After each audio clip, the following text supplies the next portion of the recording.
వాడు లేచి కూడా పంచి కూడా ఇచ్చినాడు కాల్చుకోలేడు ఇది లేదంటాడు. వాడే నా దగ్గరకు వచ్చింది. ఎవరు గూలి కూడా తీసుకున్నాను నేను ఆన్నే పెట్టుకున్నా.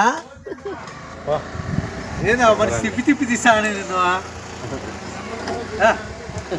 వాడు రింగ్ రోడ్డు పెట్టాడు కింద నుంచి పైకి తిప్పుతాను నేను.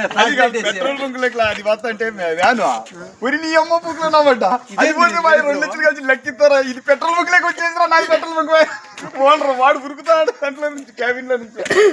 ఇన్సూరెన్స్ ఎంత ఇన్సూరెన్స్ ఉంటే పాతది మొత్తం వెళ్ళిపోయింది. ఫైర్ అయిపోదా పెట్రోల్ కదా మళ్ళీ డీజిల్ అయినా పెట్రోల్ అయినా చూస్తే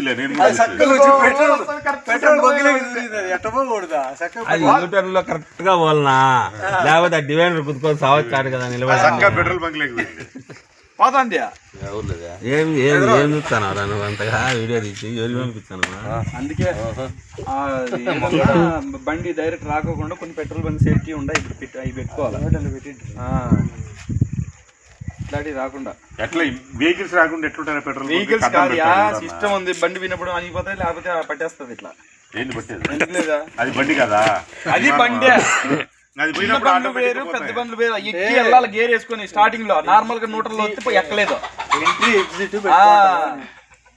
న్యూట్రల్ వస్తే ఎక్కలేదు. 4 మీటర్లు ఎక్కి ఏదైనా కొనుక్కోవాలంటే